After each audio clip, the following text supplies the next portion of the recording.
អ្នកបើកយន្តហោះ F-22 Raptor បានបំភ័យយន្តហោះ F4 Phantom របស់អ៊ីរ៉ង់ពីរគ្រឿងដោយនិយាយត្រឹមតែប្រយោគមួយប៉ុណ្ណោះនៅក្នុងការបង្ហាញសមត្ថភាពបំបាំងកាយនិងឧត្តមភាពផ្លូវអាកាសចុងក្រោយ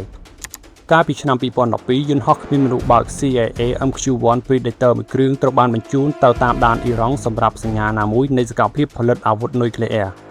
នៅចម្ងាយ16ម៉ៃពីព្រំដែនអ៊ីរ៉ង់យន្តហោះគ្មានមនុស្សបើកនេះត្រូវបានស្ទាក់ចាប់និងបាញ់ទម្លាក់ដោយយន្តហោះ Su-25 Frankfurt របស់អ៊ីរ៉ង់ពីរគ្រឿង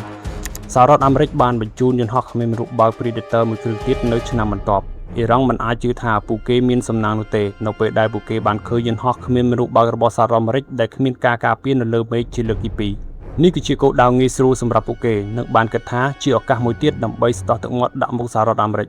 យន្តហោះ F4 Phantom របស់អ៊ីរ៉ង់ពីរគ្រឿងបានចាប់ផ្ដើមបាញ់យន្តហោះគ្មានមនុស្សបើកប៉ុន្តែពួកគេមិនដឹងថាពួកគេក៏ត្រូវបានគេបាញ់វិញដែរនោះគឺយន្តហោះ F-22 Raptor របស់អាមេរិកការលាក់កំបាំងរបស់ F-22 Raptor បានអនុញ្ញាតឲ្យវានៅតែគ្មាននរណាម្នាក់កត់សម្គាល់ឃើញតតែសោះនៅពេលដែលវាបានខិតជិតដល់យន្តហោះ F4 Phantom ពីក្រោយយន្តហោះ F-22 Raptor ថែមទាំងមានសេរីភាពក្នុងការចូលទៅក្រោមអ្នកបើកយន្តហោះអ៊ីរ៉ង់ដោយផ្ទាល់ហើយងើយមើលទៅអាវុធរបស់ពួកគេដើម្បីមើលថាតើអាវុធអ្វីខ្លះដែលពួកគេកំពុងកាន់